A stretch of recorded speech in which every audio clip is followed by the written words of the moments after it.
Good day. This is Mission Control Houston, where our team of flight controllers is watching over the systems aboard the International Space Station as it orbits 240 miles above the North Pacific, heading for a crossing of the Pacific Northwestern coast in just a few minutes.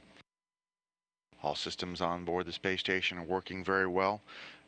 Yesterday, the team completed a reboost of the International Space Station, putting it at almost the right altitude for the arrival of the next cargo ship, the Progress 45 spacecraft, that's scheduled to launch from the Baikonur Cosmodrome in Kazakhstan at 5:11 a.m. Central Time on October the 30th.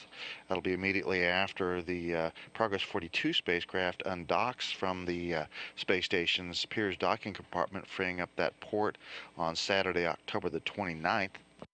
The New Progress is scheduled to dock to the Pirs docking compartment at 6:42 a.m. Central Time on November the 2nd. On board the International Space Station, Commander Mike Fossum of Expedition 29, along with flight engineers Satoshi Furukawa and Sergei Volkov, are conducting a day's worth of experiment activities and preparations for the departure of that Progress spacecraft. They started their day about 1 a.m. Central Time and have been working on a variety of different experiments. Furukawa working with some educational activities in the Kibo laboratory module provided by the Japan Aerospace Exploration Agency, and with the construction of some Lego bricks, which were part of an educational experiment set up to the International Space Station.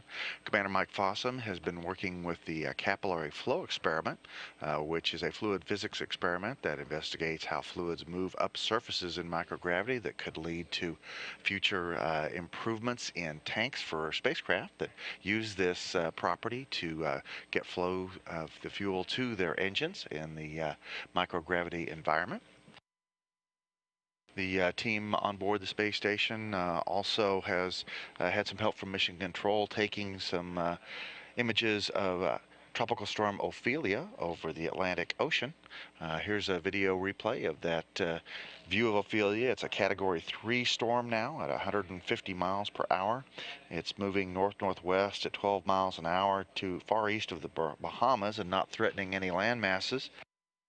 This was one of the items in the crew's Crew Earth observation targets for today, as it pulled away from the northern Leeward Islands, heading north-northwest out over the open waters of the Atlantic.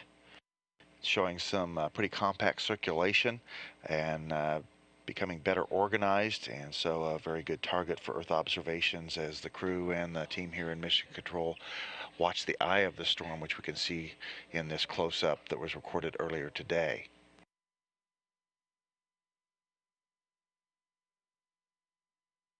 The crew on board the space station also taking some pictures of the configurations of the different experiment racks on board the International Space Station in preparation for the arrival of the next members of the Expedition 29 crew, which are scheduled to launch from the Baikonur Cosmodrome in Kazakhstan on the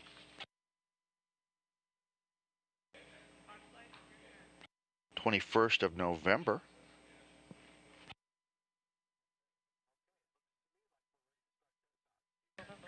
That'll be, correction, November 14th. That'll be Dan Burbank from NASA, along with Anton Shkaplerov and Anatoly Ivanishin from the Russian Federal Space Agency. They're scheduled to dock with the International Space Station in their Soyuz TMA-22 spacecraft at 11:45 p.m. Central Time on November the 15th. And then it'll be the departing crew of Volkov, Fossum, and Furukawa, who are leaving the space station at 8:21 for on the 21st November, heading for a landing in Kazakhstan at 8:21 p.m. Central Time.